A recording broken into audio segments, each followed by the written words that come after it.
Good afternoon, ladies and gentlemen. A very warm welcome to this session, an enlivening spiritual discussion on Satyanusaran, the pursuit of truth. We will start our session with Guru Vandana. Guru Vandana means the reverence for the teacher. So Guru Vandana, we will sing a few lines of hymns, like few lines of very old Vedic hymns. Basically, we'll say the words like Guru Brahma, Guru Vishnu, Guru Devo, Maheshwara, Guru Sakshat, Parabrahma, Tasmai Sri Guruve Namo. So it means that Guru is the one who dispels the darkness of ignorance. Gu means darkness and Ru means one who removes. Guru resembles the Trinity Brahma, Vishnu and Shiva. This is the very important concept in ancient Hindu and Vedic culture. The Guru is the Brahma, the creator. He creates or inculcates the knowledge in the minds of the students. Guru is like Vishnu, the preserver. He maintains or preserves the knowledge in the students. Guru is like Shiva, the destroyer. Guru removes the darkness of ignorance from the student's mind. Guru is hence the manifestations of Parabrahma, the supreme essence within all of us. So I offer my respect to the Guru. So I have just translated the Sanskrit hymns. So we are going to sing these hymns just for 1 minute, and then we will have a very short 2 minutes meditation session, and then we will start our discussion,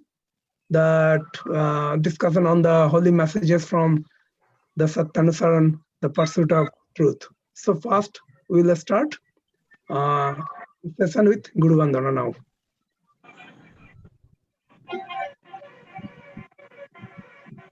So I have already mentioned, so you can see the agenda, what we are going to do. And after this session, we will have a question and answers session also. And then finally, we'll conclude the session. We'll finish the entire program roughly within 1 hour, 15 minutes, 1 hour, 1.5 hours.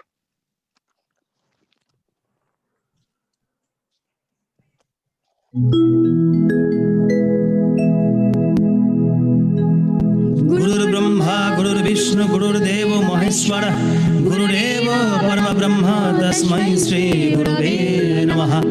Akhandala Mandala Karung Vaptang Jena Characharam, Tatpadang Dushidang Jena, Tasmai Sri Guruve Namaha. Agyana Tivirandhasya Gyananjena Shalakaya, Chakshuran Militang Jena, Tasmai Sri Guruve Namaha. Sabaram Jangamam Vaptam Jena Krishnam Characharam, Tatpadam Darshidam Jena, Tasmai Sri Gurave Namaha. Chitrupena Privaptam Duraptam Sacharacharam, Tatpadam Darshidam Jena, Tasmai Sri Gurave Namaha. Naguru Radhikam Tattam Naguru Radhikam Tapa, Tatt Jnana Param Asti, Tasmai Sri Gurave Namaha. Anatho Sri Jagannatho Madguru Sri Jagadguru Madatma Sarvabhudatma Tasmai Sri Gurave Namaha. Gurudadir Nadisya Guru Paramadhivatam Guru Parataraganasti Tasmai Sri Gurave Namaha. Brahmanandam Paramashukadam Kevalam Jnanamurtim Dandaditam Dharmachidrishyam Tamasadi Laksham Ekam Nityam Vimalachalam Sarvadhi Satsudam Avadhitam Virvinadhitam Sadgurum Tvang Namami Sadgurum Tvang Namami Sadgurum Tvang Namami.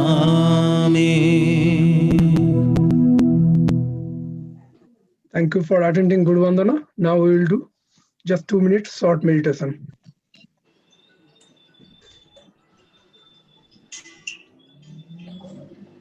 And I'd like to request everyone to keep their phone mute unless you are talking.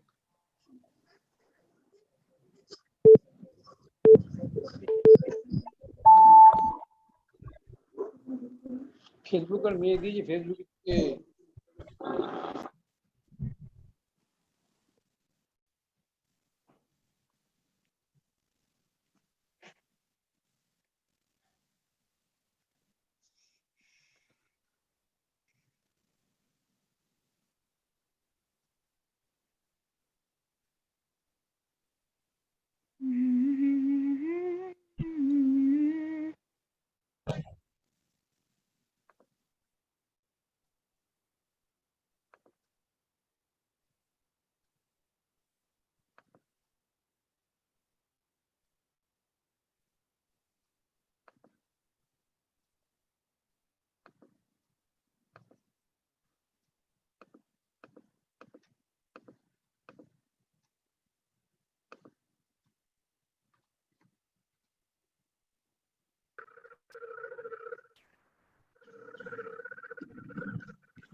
R 22 second আছে।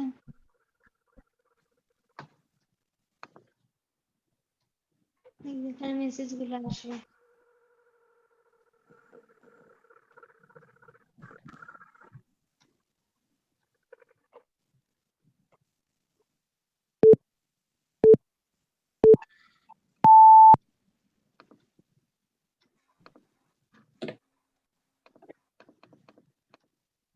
Thank you for participating in this short meditation session. So now I'd like to hand over this session to my colleague, Mrs. Tumpa Ghosh. So she will run the session and she will tell the further proceedings, etc. Thank you, Rajeshi. First of all, my hearty joy guru to all and a warm welcome to this third spiritual Satyanusaran discussion session. For those of you who are attending this session for the first time, I would humbly attempt to introduce the man, Shri Shri Anukul Chandra. Thakur Anukul Chandra is a great personality who has touched millions of hearts as his vision continues to inspire many across the globe. In the recent history of mankind, many discovered in him their guru, living ideal, or spiritual guide. He drew a complete sketch of life, showing us how to live and grow. He upholds all the possibilities of evolution for individuals and society while preserving our innate instincts. Shri Shri Thakur Anukul Chandra was born on 14th September 1888. During the early years of his childhood and youth, there were many events which made everyone take note of his divine aura and spiritual qualities while he continued to live in the society with friends and family. While his appearance and routine seemed normal, there was certainly a distinctive identity with a level of depth and refinement in his thoughts and actions, especially with regard to social, spiritual, economic, and all other family matters.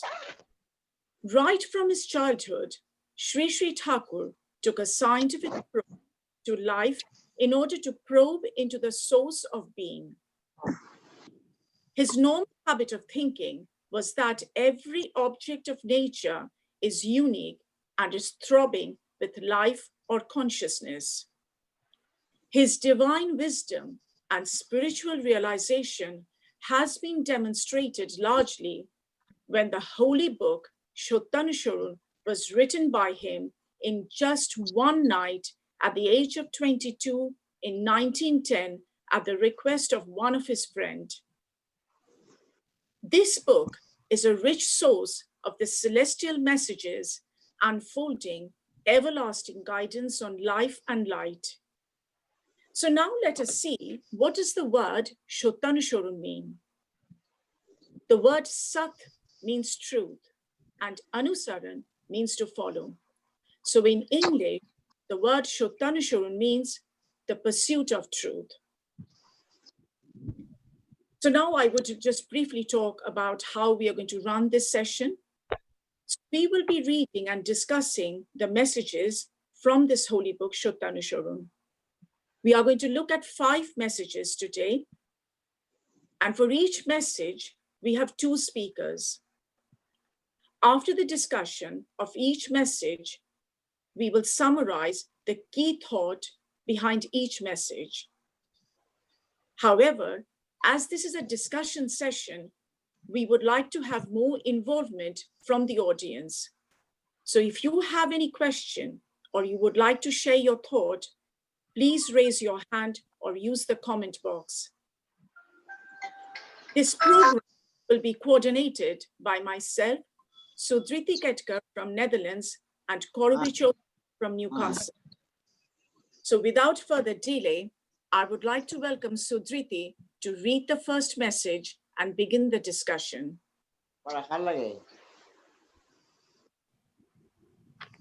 Joy Guru Tumpa.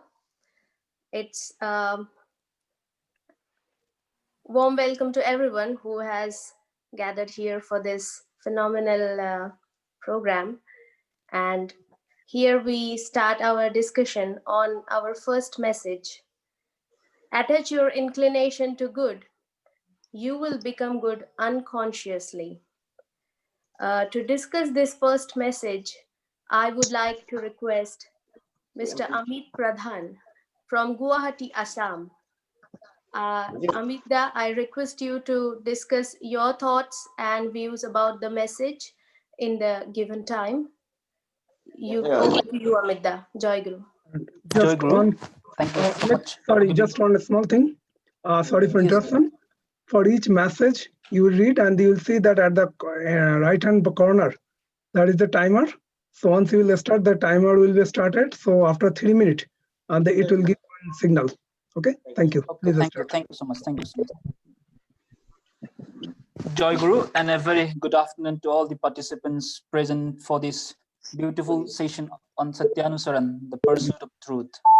So as we see the message over here, that is, attach your inclination to good, become good unconsciously.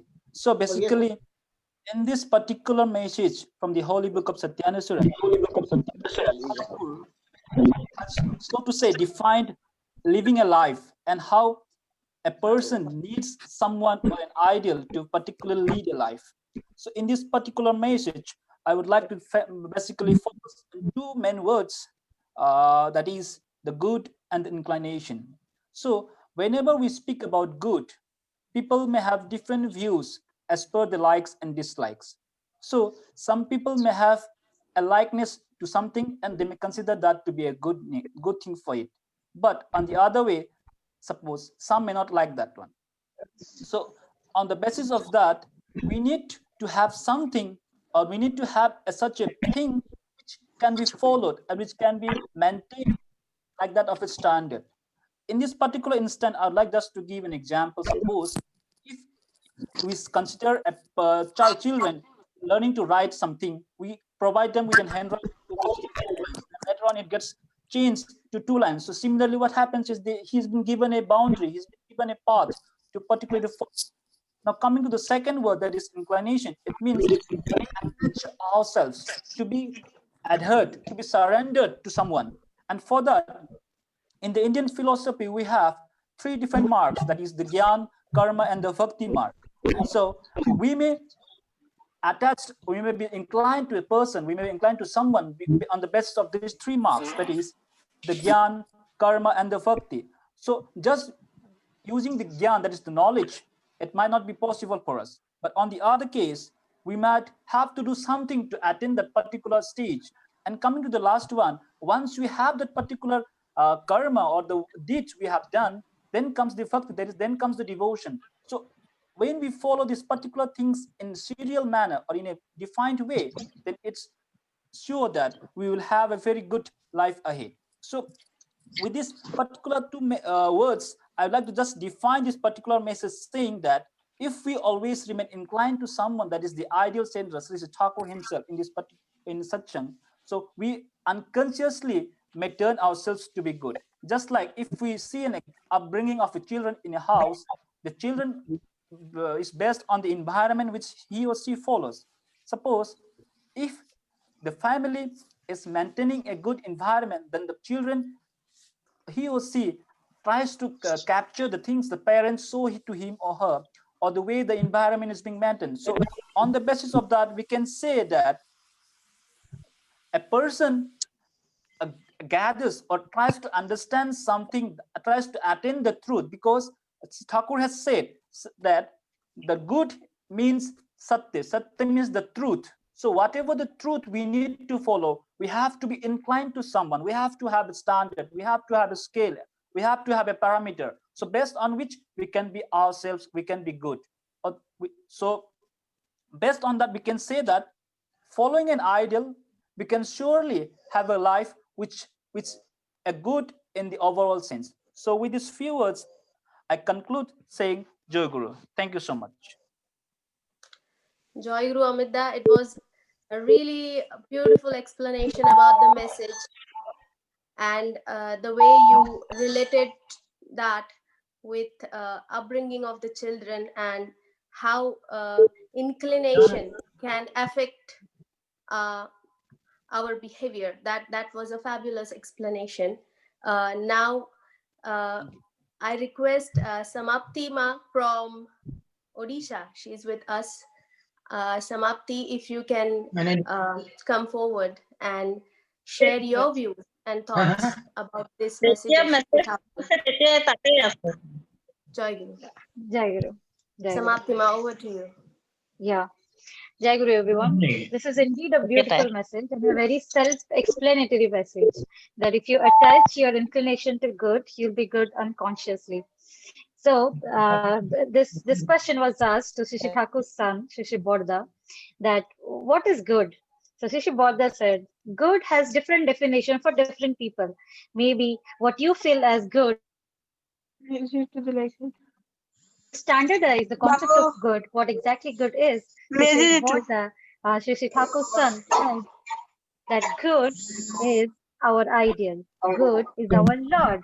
So if you attach yourself to good, that means if you attach yourself to our Lord, to our ideal, then you become good unconsciously. That means the goodness that Shishi Thakur has, that your Lord has, that your ideal has, that gets within you, that gets bloomed within you.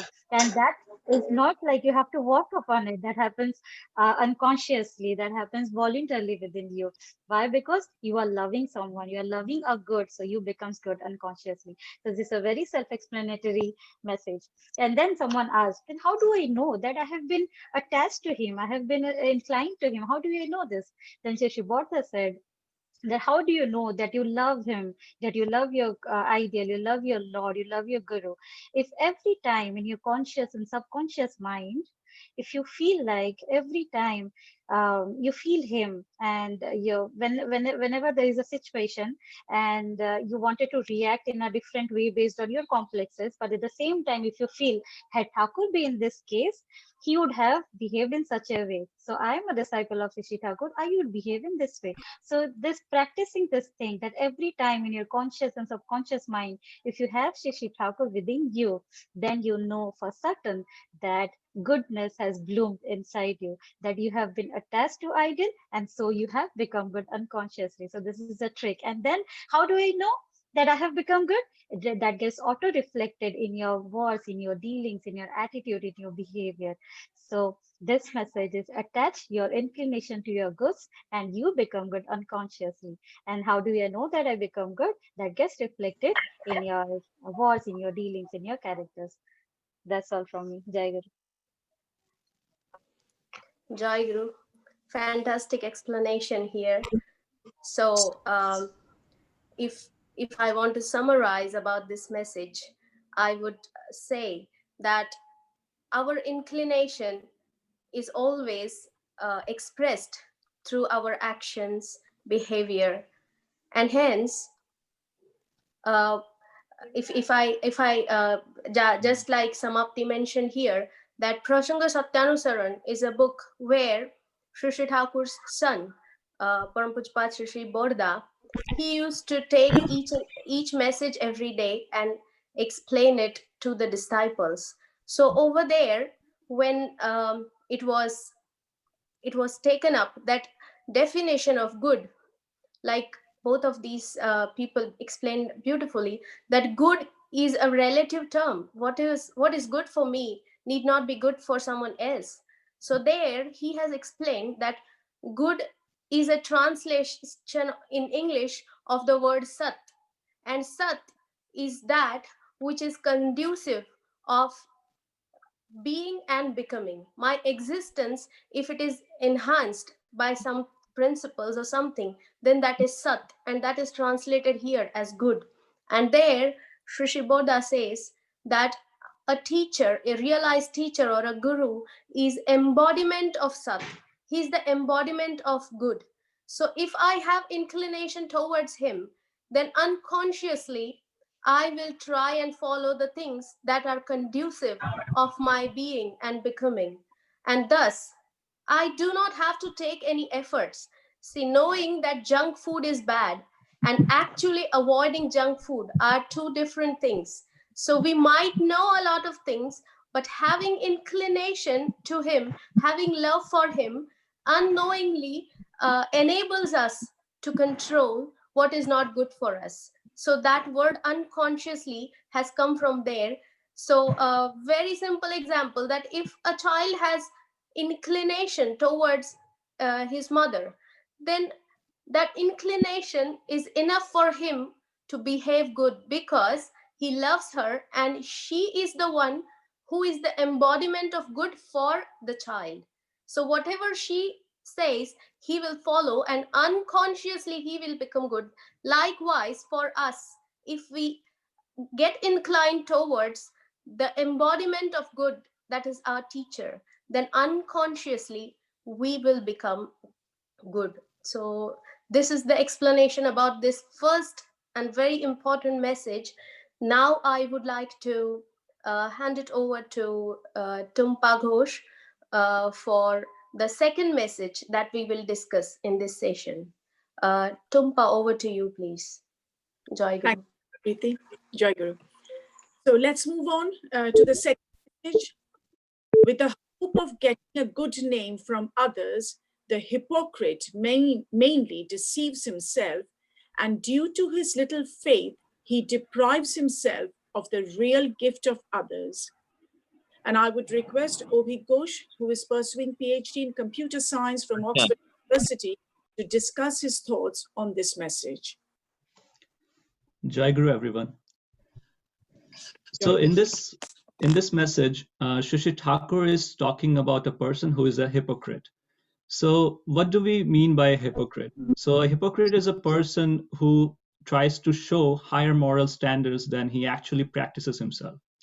Or in simple words, who says things that he actually does not do in practice. And about a hypocrite, Shashi Thakur is then saying in the first part of the verse, with the hope of getting a good name from others. So the hypocrite tells the lies or tells things that he doesn't actually practices to get a good, with the hope of getting a good name from others, or so that others think good about him than he actually is. And why does he do that? So for that, Shashi Thakur says, due to his little faith. So a hypocrite doesn't believe others, has faith in others, that they would love him if he reveals his true self. That's why he thinks that he needs to lie, or he needs to tell something else than he actually practices to get a good name from them. And as a result, then Shashi Thakur explains, he deprives himself of the real gift of others. So the other people, that when they know that a hypocrite was lying or not telling the truth in the first place, when they come to know that, then they think much worse about that person than they would actually have done if he would have revealed his true self in the first place. And due to this, he deprives himself of the real sympathy and compassion that he would have got from other people. To give a very small example, for example, say I say to people, others, Rajashida, that I do a lot of meditation every morning for a couple of hours and at night, and I have a lot of realization about it. I say a lot of different things. And then finally, let's say I and Rajashida together, we start doing meditation in the morning. And Rajashida observes that I have a hard time even getting up at the prayer time. And then Rajashida would come to know that I was not actually doing all those things. And it's not the truth. I was not telling the truth in the first place about my realization. And he would have he would think bad of me, and he wouldn't believe me in the future and things like that. So if I told the truth to him that I tried to do it, but I'm not always possible for me and things like that, then he would have much more faith in it. So to summarize, due to lack of faith in others, a hypocrite tells lies to them, and due to this, he deprives himself of the real gift from others. Jai Guru. Jai Guru Obik, you have explained very clearly the term hypocrite and how a hypocrite can be deprived of real sympathy and compassion because of their nature. So I would now request Binodadi from Uckfield to share her thoughts on this message.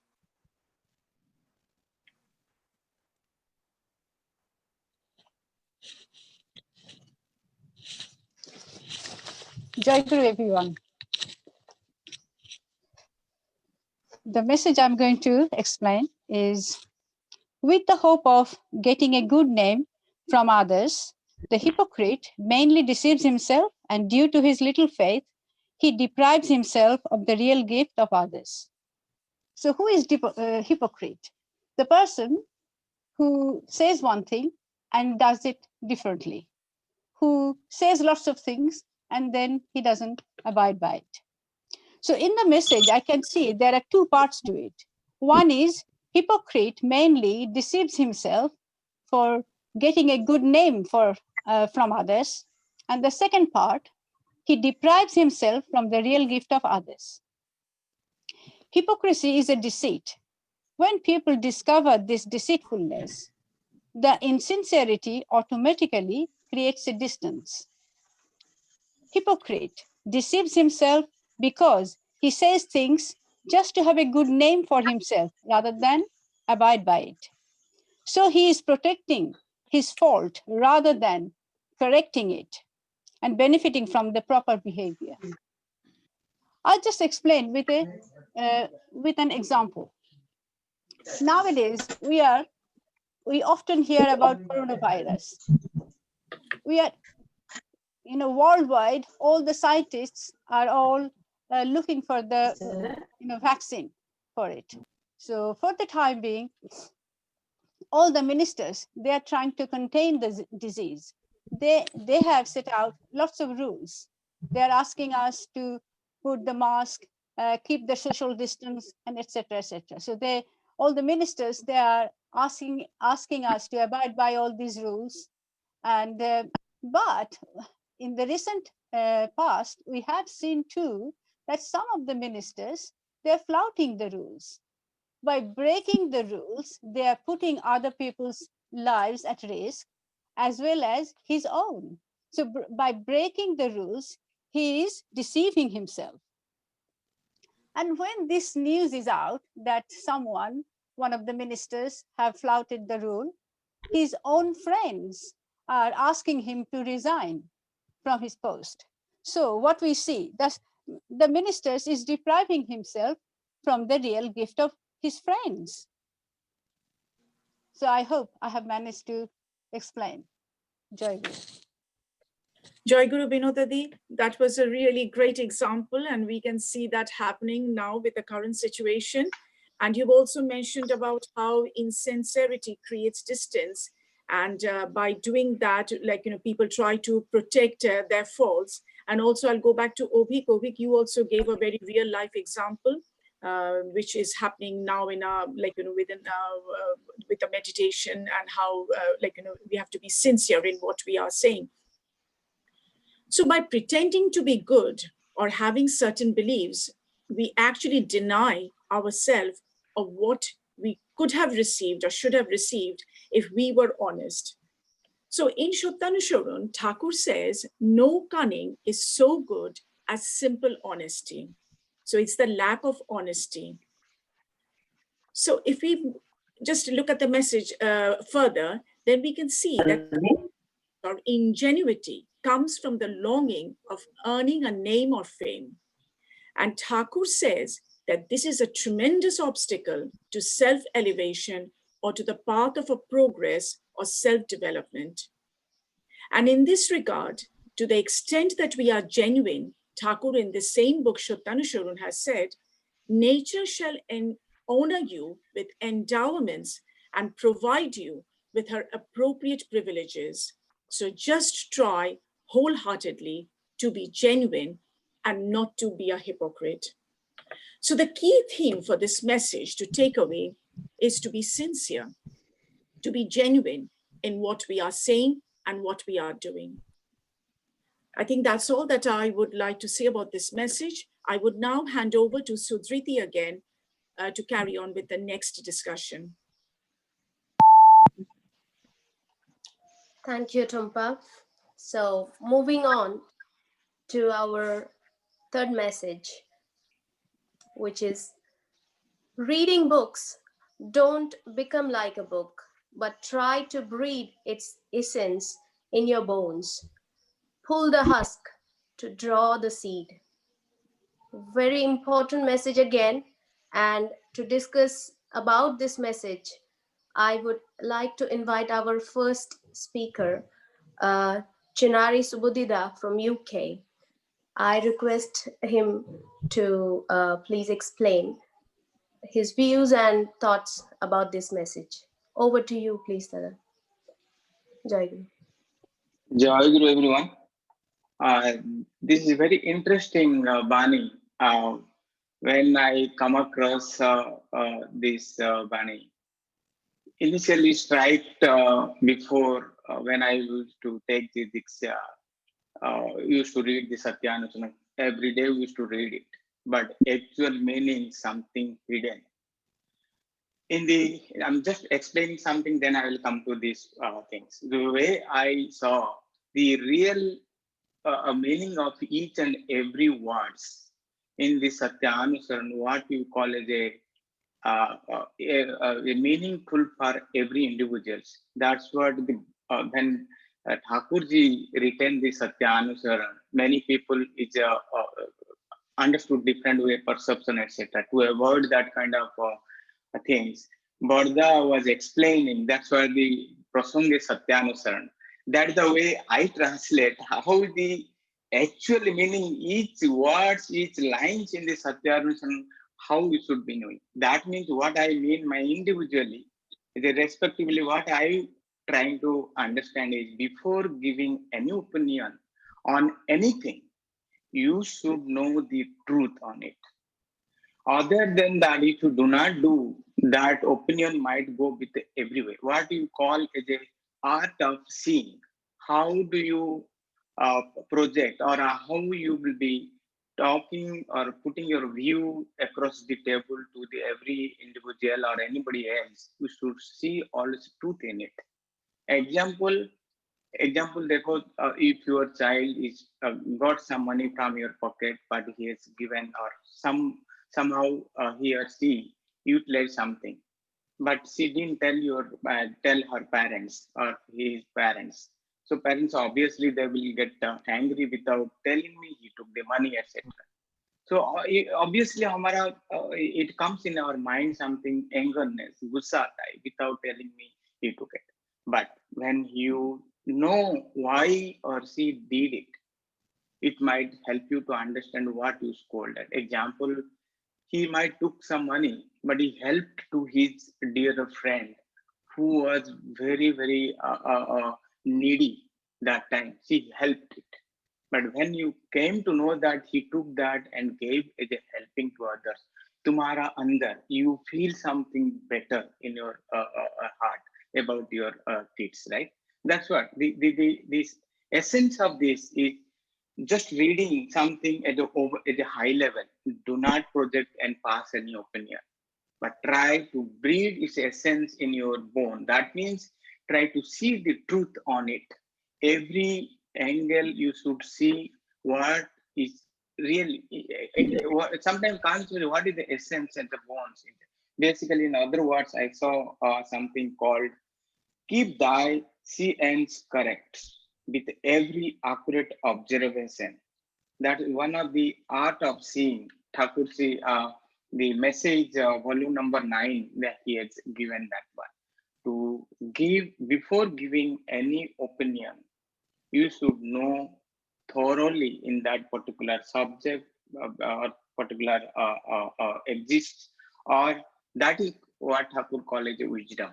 That is the why my way of interpretation is, before passing any opinion, without knowing any about that particular things, do not pass any superficial or high level opinion about other things. Jai Guru. That's what my understanding. Thank you. Jai Guru, very beautifully explained here again. The example that you gave about a child misbehaving and the parents treating him just by the superficial analysis was really relatable here. And I think it was a really nice explanation. Now for we would want to listen a little more about this message. And for that, I would request Moitriana Franklin from Zurich to share her views and thoughts about this message of Shri Shri Thakur. Over to you, Moitriana Ma. Jai Guru, thank you, Shudhriti Ma. I offer my pranam to Thakur and to all the mothers and brothers here. Jai Guru. I want to take it line by line. So reading a book, don't become like a book. This made me think about repetition. It has a value, but a limited one. Like a loudspeaker or a parrot, you can broadcast a message, but it's just an output. It doesn't create change. It doesn't create change for yourself and neither for others.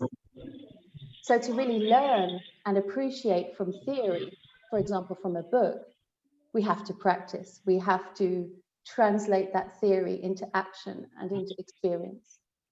So here comes the second line. Try to breed the essence in your bones, translating the theory into action. A medical student, whilst learning, is not a doctor. It's only through their practice with patients, ongoing for many years, day by day, that we're able to say they are doctors, that they offer value to others, to themselves, to society.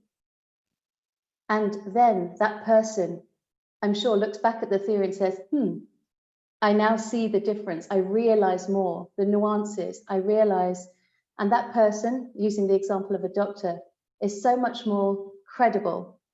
They have translated that knowledge into action, and that action has now translated to instincts, and they can speak richly and emphatically. So now I'll go to the next sentence. Pull the husk to draw the seed. I really saw the physical dimension here. Let's take the analogy given, a flower or a plant. The flower or the plant has a beauty and in itself on the superficial level, but if you peel back the layers and take the seed, there is another value. And what if you plant that seed and you nurture it, and over time, that seed becomes something else and you gain another value? And it's not written here, but the paragraph on page 16 of the Satyanusaran starts, after taking the shelter of a true master, think independently and express your own opinions respectfully. And Thakur has given us so much in this humble little blue book that all the esteemed speakers before have already alluded to. There is so much packed here. Many of us are reading it daily, frequently at least. And even through this exercise that I was, I'm really grateful to have been given this chance. I've read this paragraph many times. I understood the paragraph, but taking it line by line, word by word, thinking laterally and deeply gave me a very different feeling. Then taking it further, discussing with my husband, with my family, another feeling yet. And it's really motivating to say, wow, what else? What other possibilities are there? And we have this responsibility. We have been given so much goodness.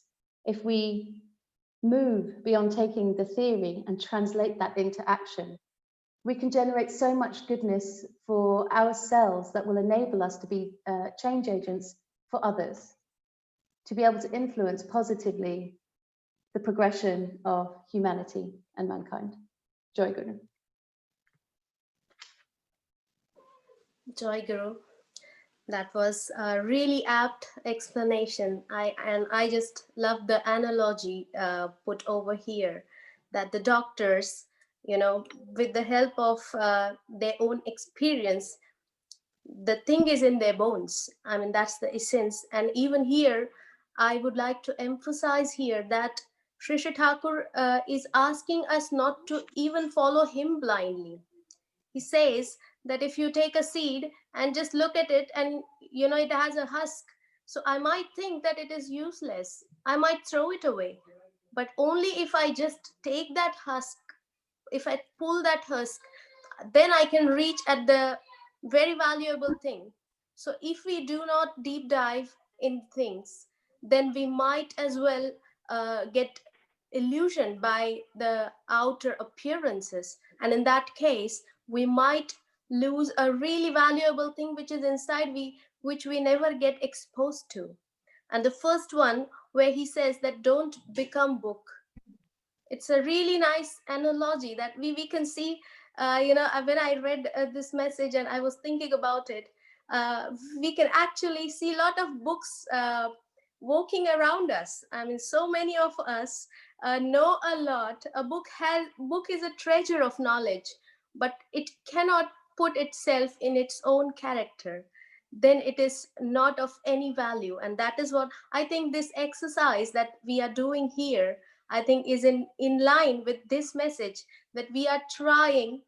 Because as you have said, Moti and Amma, that this little blue book is something that it's like always a pursuit for us to realize the messages and drench them in our bones. It's an ongoing process, and I think we are trying to get one step ahead by doing this exercise. So I thank you again for your participation, and I thank Chinarida for his participation.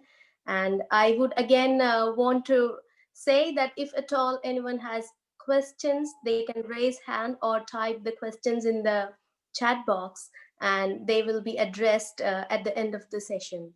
So now it's time, after this a really intense discussion, I think it is time for us to take a little musical break here.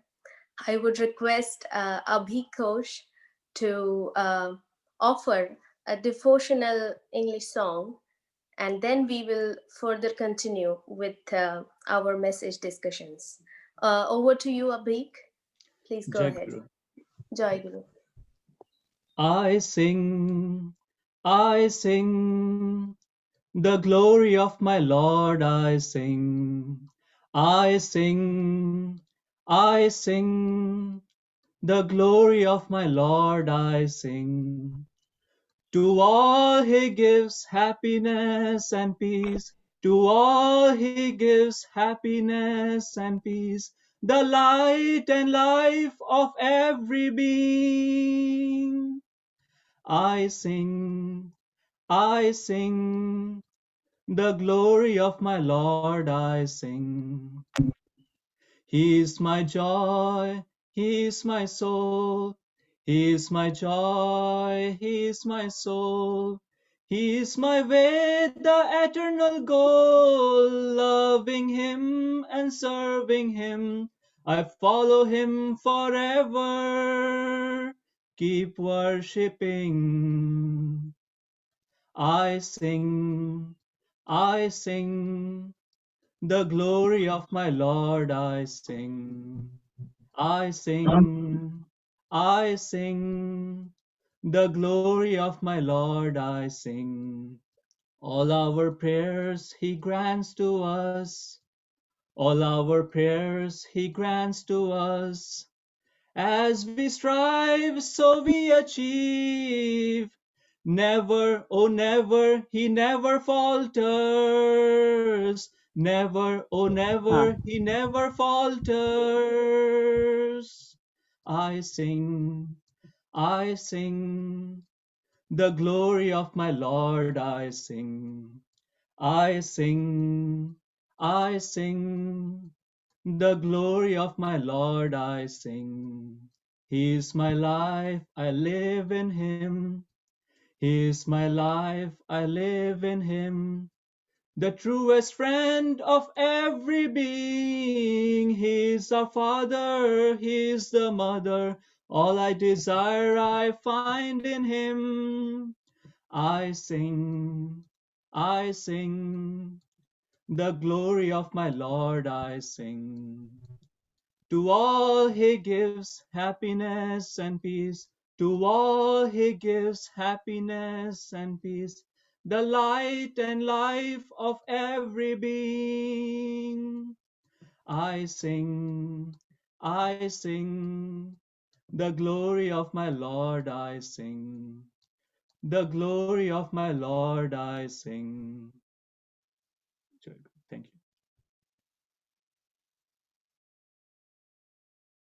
you. Joy Guru.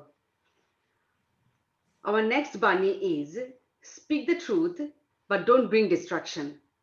This is a very important Bani because we all go through this type of what we say is when we speak something, we have to say something, and we are not saying that truth might bring some kind of destruction to others. So it is very important, Bani, and we need to practice in our life that we need to bring more and more peace in everybody's life. So first of all, I would like to request Omyo Shahu from Bristol to speak for this Bani. Omyoda, please unmute yourself.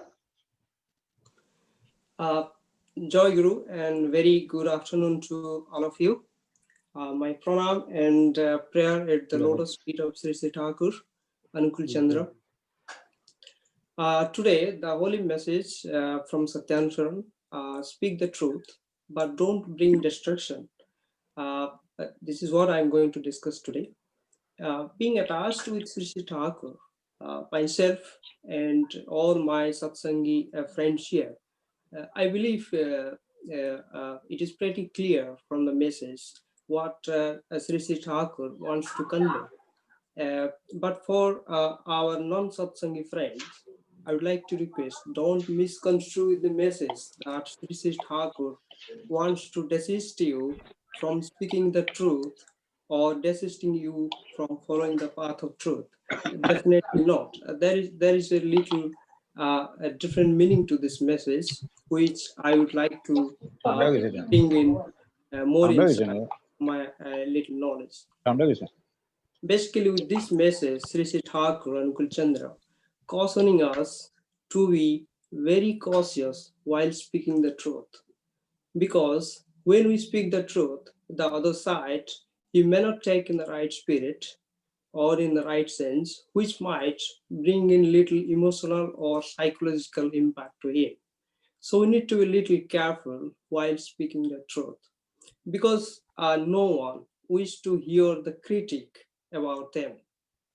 So basically, Sri Sri Thakur and Kulchandra trying to emphasize through this message how we communicate the truth.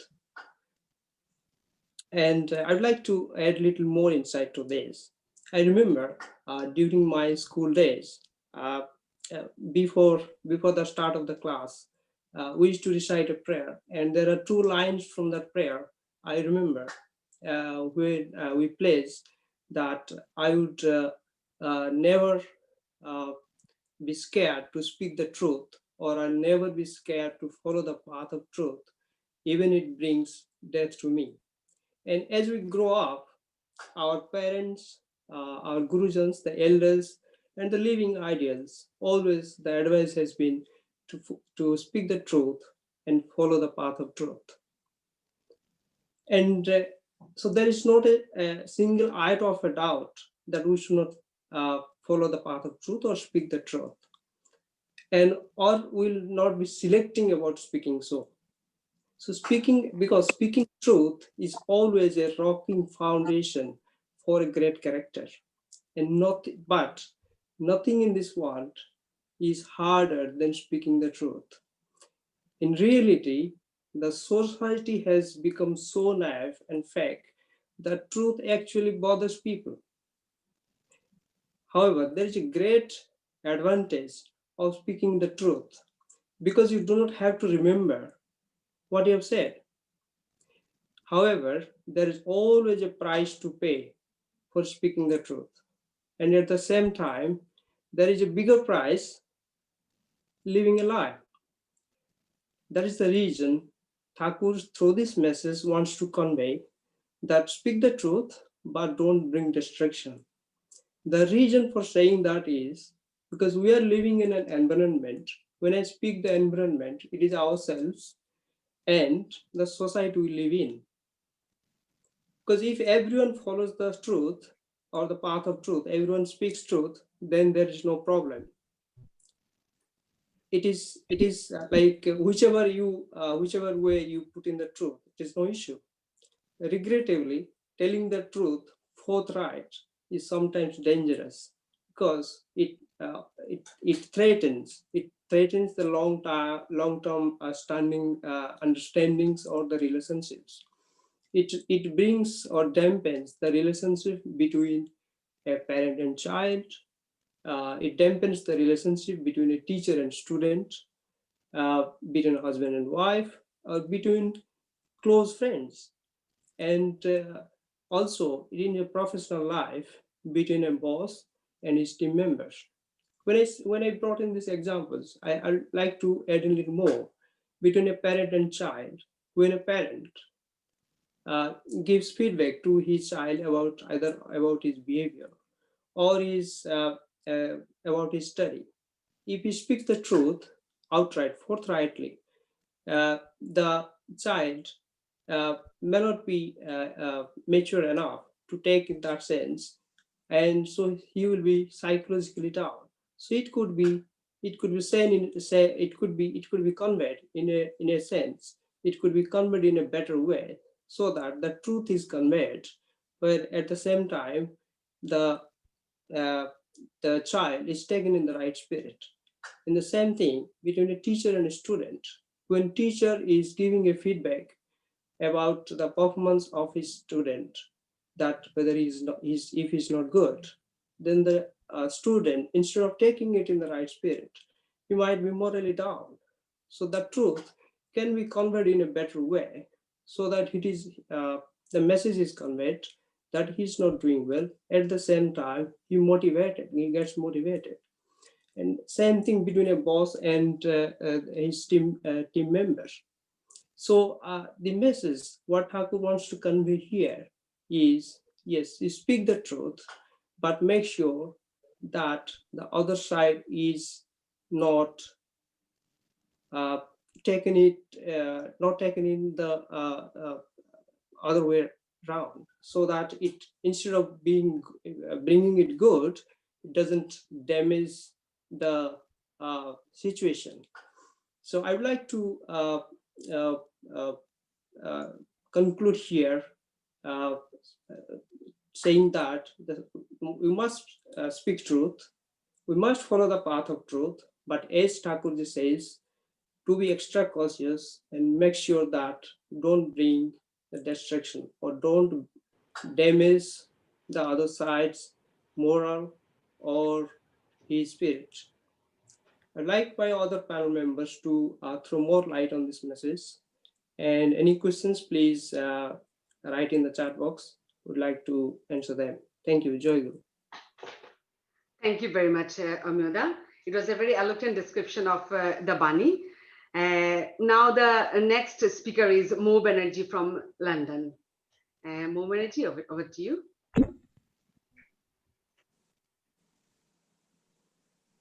Is my, can you hear me? Yes, we can hear you. Okay. So this is a very, very interesting, sweet and short sentence that Thakur, I think he has given to us. And it's kind of teasing with our thoughts, our beliefs, really. That's what I feel.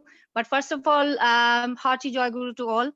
And thank you so much for so many thoughts. Actually, really, really inspiring me today to have, more to have, so that I can have more and more discussions like this in future. So the message I'm supposed to talk about is like, speak the truth, but don't bring destruction.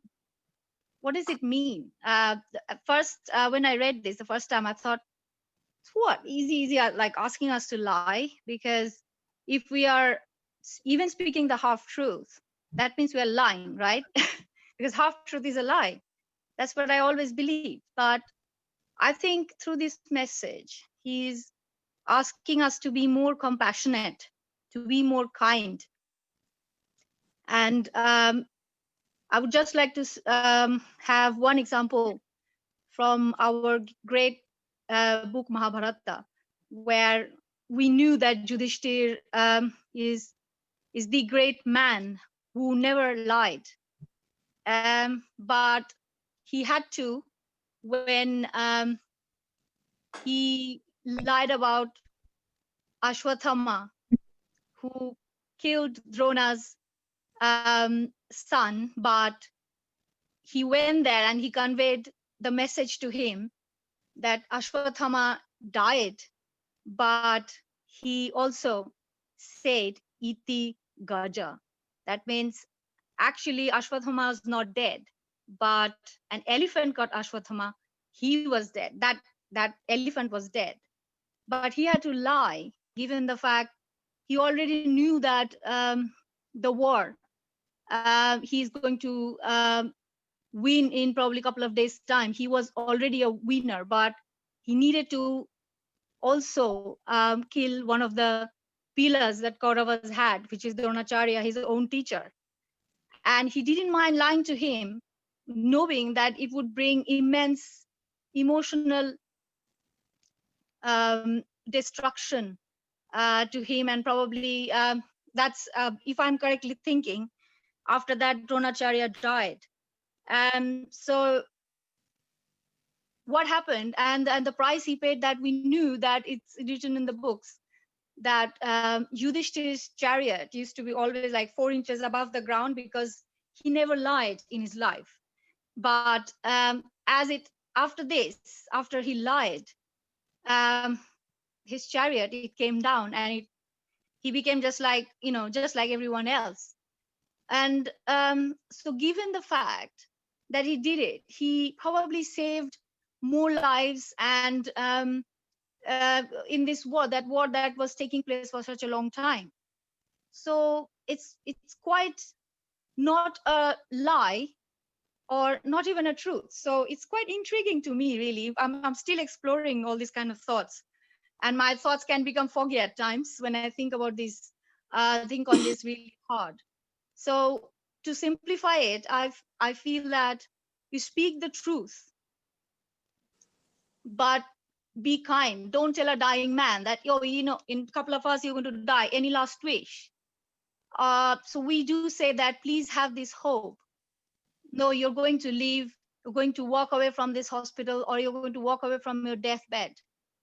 So that way, what we are doing, we know that probably the body is going to die, but what we are doing to the soul, we are damaging the soul of that dying person if we tell them, you're going to die, but you're not going to die. You're going to leave and walk away from the hospital. So are we lying, or are we speaking the truth? But when we are interpreting this thought, this truth in a different way to the dying man or dying person, we are literally releasing his soul, so that his soul gets that relief, which probably the body where he is physically existing wouldn't get, and he would get probably he would die probably faster than he's supposed to. So I would say that speak the truth, but before that, think at least for 5 seconds what that truth can bring upon others or upon yourself. And but don't forget also, according to the ancient philosophers, they have mentioned before that truth is, when we see this name of the book is a pursuit of truth. We are seeking truth. That also means that what other people they believe as truth, we should also ask questions about it. Why do they believe is that truth, or why they're doing it? Not drawing a conclusion about a person or their thoughts that that person is A, that person is B, but we should question why that person is thinking A, why that person is thinking B. So that way, I think we can harmonize the whole situation of speaking the truth, but not bring destruction. I tried to be as short and sweet as possible. Sorry, I'm still exploring a lot of things about this book. And I hope that I managed to, share some of my thoughts about this particular sentence. Joy Guru, and thank you very much for giving me this chance. Joy Guru, thank you, Motishi. You have explained and narrated the message in a very persuasive and forceful manner. So it is really good one. As you have said, is that half-truth is a lie, of course, and we have to be more kind and compassionate while saying something to others. And also a very nice explanation from Mahabharata as well. And as Amyuda said, that we should not resist ourselves from speaking the truth. But while speaking the truth, we should be very cautious, and so that we should not hurt anyone. And that conveying of the truth is the most important thing. We should convey the truth in a very right way, so that the person on the other side should not take in a how we want to say, but they should not take in the other way, and which might hurt themselves. On that note, I would like to explain a little bit, add something more from Prasanga Satyanusaran. In Prasanga Satyanusaran, our Bodha, our first Acharya Dev, described that truth is something that upholds human well-being, prosperity, and sustains existential needs. We should not say truth in such a way that the mode of life gets disturbed. We have to be careful about it.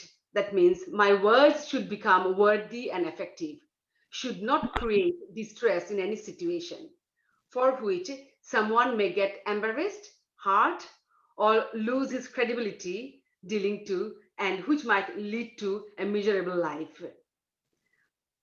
And then Bodha has given a very nice example as well. And I'd like to give a very small example, like when a child goes to a doctor and doctor gives some kind of injection to cure the child from that ailment. As soon as the child looks at the injection, he might start crying. But the doctor, just to console the child, he might say that don't cry, it will not hurt you, it will not cause you any pain. But by listening to the doctor, the child might stop crying. And but we all know that when something pricks us, it causes us pain. So we will not say the doctor was totally right, but he has said that kind of lie or a little bit of untruth just to console that little child and to cause him come out of that ailment, so that he can give more medication to that little child and get the child cured. So I'd like to say that if a word or sentence is fabricated, not to deceive or cause any distress to anyone, but to uphold the solace in human being, that false or fabricated sentence or word is more beneficial than a painful, cruel truth. So we should be very careful when we are talking to others, that we are not pinching or not throwing a cruel truth to others, which others cannot take it in a positive way. Rather, if we say something which is not very truth in a very fabricated way, and which might cause a little bit less distress in others, that is more probably powerful. That is what I think has tried to convey the message to us. Now, I'd like to request Tumpadi, my colleague, to take over for another Bani. So over to you, Tumpadi. Enjoy good to all. Thank you, Korubi. So I was just listening to this lovely discussion. So what wonderful thoughts we are coming up while we are discussing the messages. If you have any question or you would like to add anything, then please, this will be the last message that we will be discussing. So after this, we can have a question answer session, or if you would like to add any extra thought to any message. So we'll move on to the final message now. So with the least weakness, you cannot be truly sincere. And so long as your thoughts and words do not agree, the dirt within shall not be touched. And please can I request Deepak Arya, an IT professional from London, to share his thoughts on this message. Thank you. Thanks, Tumpadi. Joy Guru to everyone. This is a very interesting message again, and this has got two parts to it. One is Thakur is saying that we should not be weak at all, because then, we can't lead a fulfilling life. And the other part is that our thoughts and actions should resonate with each other. So I'll start with the first part, that we should in our lives. So when Thakur says we should not be weak, I believe he's talking about weakness in all forms of our life, may it be physical level, mental level, or emotional level. It is slightly easy to understand what, on the physical side of it, because we know that in order to keep ourselves strong physically, well, we need to, eat nutritious food, we need to do exercises, sleep well, and, stay away from consumption of harmful products and lead a very disciplined life. So it's a bit easier, because we've heard about it, we heard, we understand, we've read about it.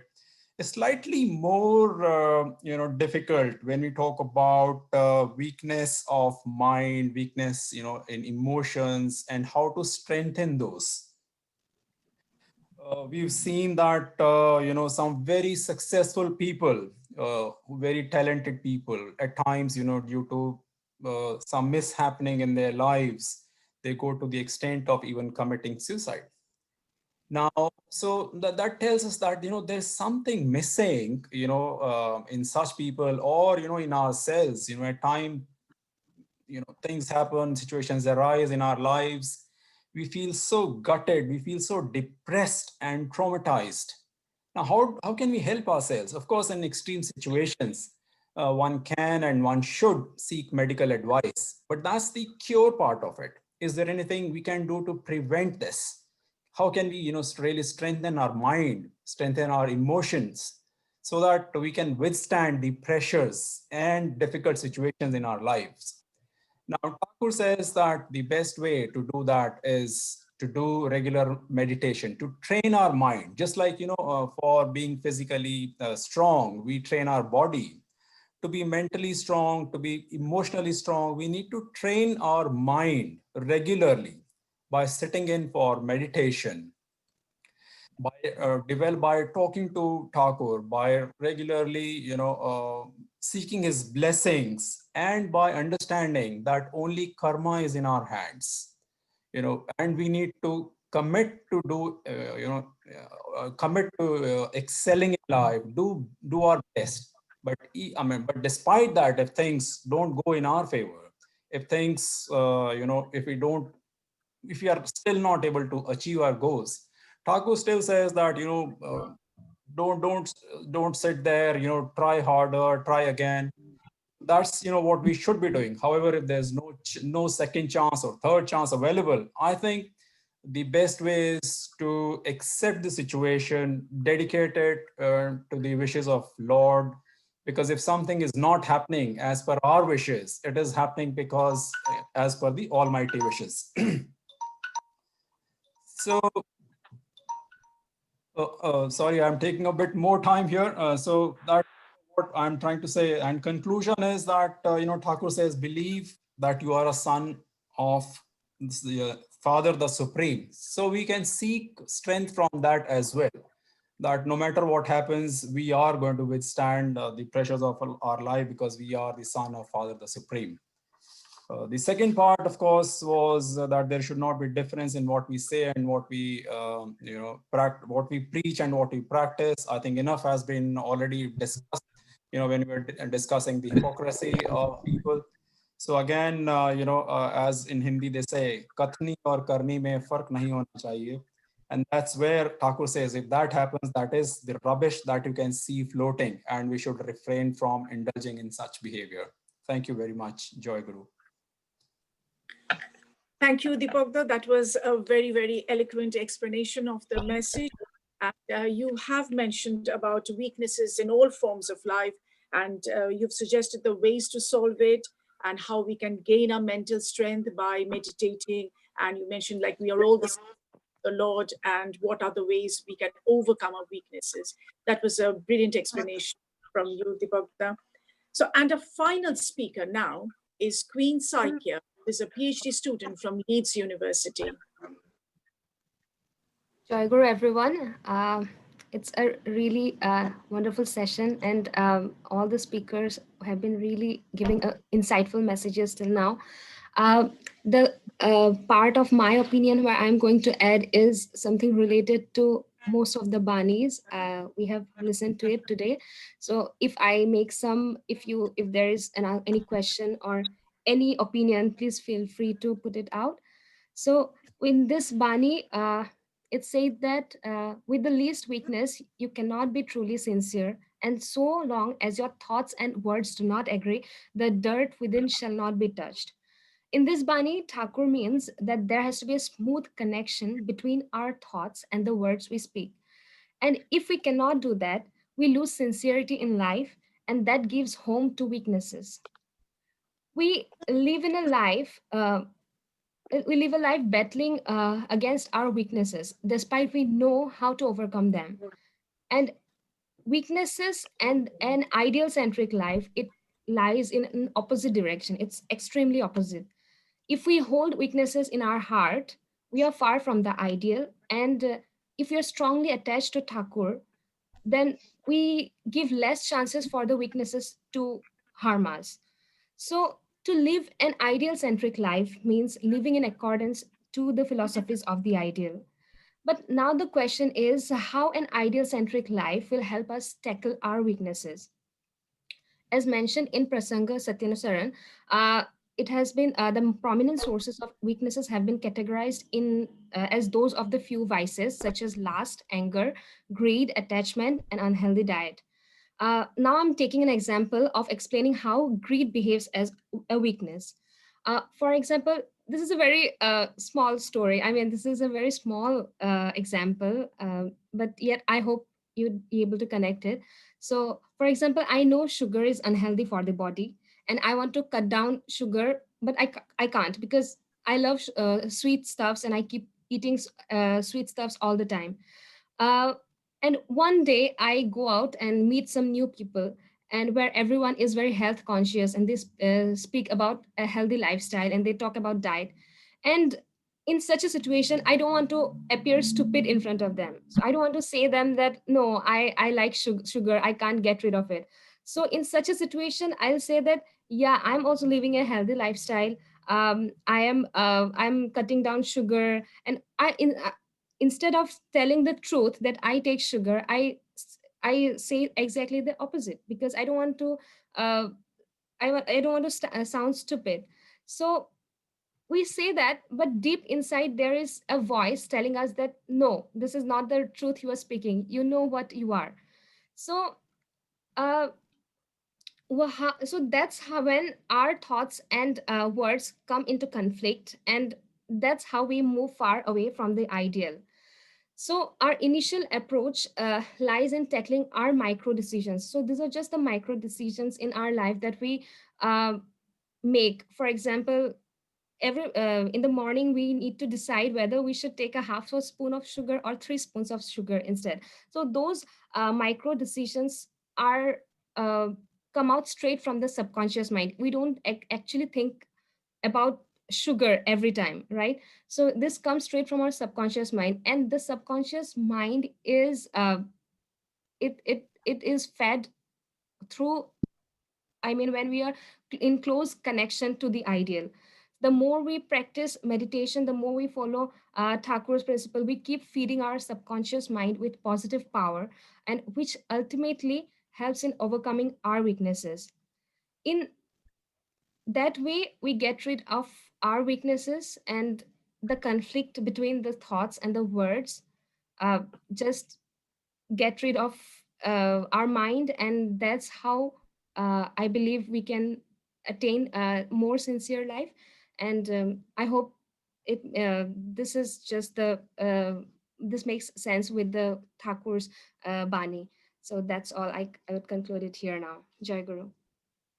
Jai Guru Queen, that was a very, very beautiful explanation of the Bani. And you spoke about the smooth connection between thoughts, words, and actions, and how we can bring this smooth connection by leading an ideal-centric life. And what can we do? How can we get attached to this ideal-centric life, or what should we do to reach to that stage? So that was a brilliant explanation from you. I think, Rajeshi, there's a question in the comment box. Shall we answer this question before I wrap up this final message? Yeah, sure. Would you like to answer? I think, would Queen like to answer this question?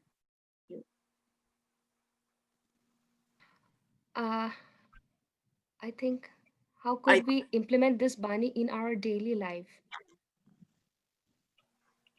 I think that's how we cutting down sugar. It was just a very small, example out of a big range of weaknesses we have. We always find it hard to wake up early in the morning. We find hard to go and go out for a walk and everything. I think all those, the more we keep ourselves associated to Thakur, the more we are strong enough to make the right decision.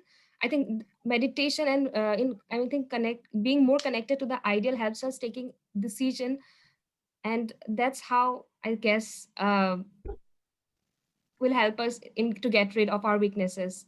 I think Tumpadi or Rajeshita can explain it better. Thank you, Queen. I just add a little bit more to what you have said, Queen. It's just that, we all are driven by our complexes. And that's when, weaknesses starts arising, because those complexes are more predominant than, what we actually need to do. So because we are driven by our complexes. And and we know that we have the ability, Thakur says, that man has got potential to grow and develop. So we do have the ability to direct our complexes in a way that leads to the expansion of the mind. So how can we do it? Say, for instance, we love our children or we love our parents. So when we love someone, we would actually do the things because we love them. We want to make them happy. So if we start loving Thakur, if Thakur becomes our ideal center, our love center, then what happens is all our complexes that leads us to make the wrong choices, we can gradually direct it towards fulfilling Thakur's wish. So Thakur doesn't say anywhere actually to suppress or to control our complexes. But what he says is all these weaknesses, if we can do what Thakur wants us to, because we love him.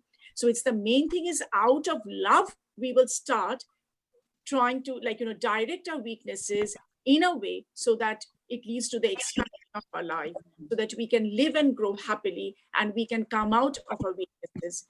And it is then, this is linked to that's the time our thoughts and words will align with each other. Because there is a big gap because of our complexes that actually always leads to do the things that we want to do because we feel happy. That's a temporary happiness. But if our love center is Thakur, then obviously we will start doing things that Thakur wants us to do because we love Thakur. And that's how we can come across, get away through our weaknesses and then lead a more meaningful life. I don't know if anyone else wants to add anything to it. I'll just like to add one point here, Tumpadi. The other, what you said is absolutely right. The other one, just 2 words I want to add along with these thoughts align with Sri Thakur. From individual side, we must have a strong determination to follow that. Unless you strongly determine this, yes, I have to do it. Then there is nothing it can be stopped. Yes, we are in line with Sri Thakur's ideology, but yes, we are following it. But we have to inbuild within us a drive and a strong determination. Yes, I have to drive it away. Then only you can throw that weakness. Or else, yes, we have Sri Thakur with us. We read Satyanusaran every day. We listen many spiritual things every day on and off, but still we miss it. We don't follow it unless we have that drive within us, that strong determination, then we cannot drive it out. And so again, this strong determination comes through our ideal-centric life. Yes, that's true. So we would like to conclude this session today by just recapping the key thoughts, but please don't leave us. Please stay tuned with us, because then we can actually have a question answer session. So after listening to all these discussions, I would just like to say that in our daily activities, like, we react to different situations as we face them. But then if we reflect later on, we sometimes think that we could have acted in a different way by taking the time to absorb the situation calmly. So that means we have the ability to respond in a far more meaningful way, which can actually resolve or simplify a lot of our worries or concerns. And this actually enables us to reduce our stress, anxiety, or frustration. So from today's discussions, we have got an insight into, firstly, being sincere or being genuine, and we heard how we can do that. Secondly, it's acquiring the knowledge and then applying it. Thakur has said, pull the husk to draw the seed. So it's not just becoming just a bookish learner. How we can apply it, where we can apply it, according to the situations, we have to see how we can do that. And thirdly, it is very important to be honest, to be genuine, or to be true, and so that it helps us to live and grow. So if we again come back to the reading of the Bani, and as Omio Bhai has just mentioned, that we do read all these holy books, we come across these messages nowadays on WhatsApp, or sometimes like in lots of different places, we hear and we read. But by knowing about something doesn't always lead us to the implementation or execution of what we have learned.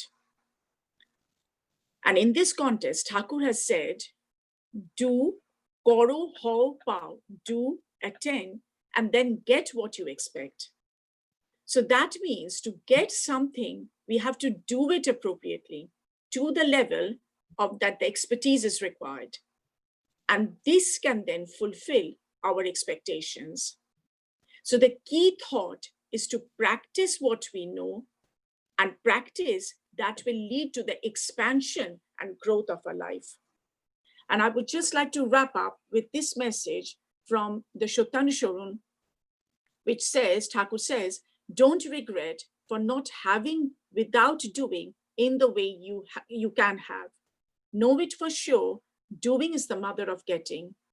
Only when doing is in accordance with desire does success appear. And with that, we have come to the end of this discussion session, but we haven't ended our question answer session.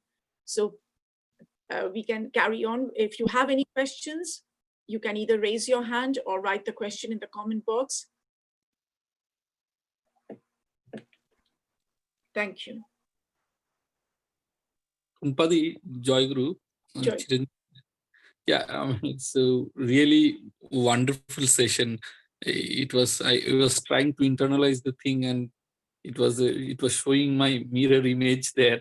Whatever we are speaking every day, meaning at least I can say myself, whatever I'm reading through the books or listening, I'm really not obeying the stuff, but I guess practicing. Probably if we immersed in Thakur's alochana or discussion, probably we can reach to that level after having this practice every day. Because I can remember I was reading through one stories where Arjuna was trying in the battlefield, he was getting weakness. And once he saw all his relatives and elders, he was running away from due to the weakness. And major the objective was to win the battlefield, Dharma Yuddha. So he was not able to understand that one, probably enlightening through Gita and Sri Krishna's Bani, he realized that one, and probably whatever Thakur has given us to go in that line and follow the practice so that we can come out of the weakness. I guess that is the acceptance for me. A wonderful session. Absolutely. Thank you very much. Would anyone like to share any other thought or any questions?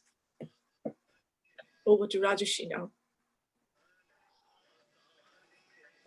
Well, I think I'd like to give a thanks to all of you who participated as well as attended this session.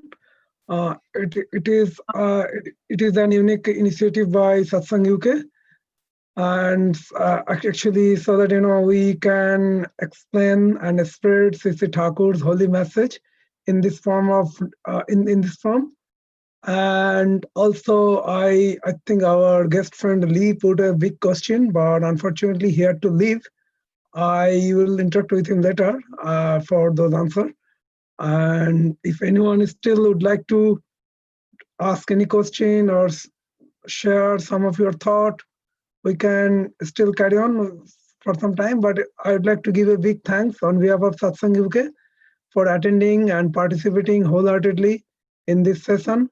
And we would like to organize the similar session probably again in either Jan or Feb. So please follow our Satsang UK with Facebook, as well as, of course, I send a message to many people via WhatsApp and Meetup, etc. also. So please do join us. And also I put our email address, satsang.unitedkingdom@gmail.com. If you would like to ask any question or any comments, if you'd like to send an email, you can do so. And you can provide the feedback to us also, how did you like the extent, the duration, etc. And so that in next session we can make more improvement and more attractive to all of you. So I'd like to say with that, thanks a lot once again, and Jai Guru and Vande Purushottam. Jai Guru.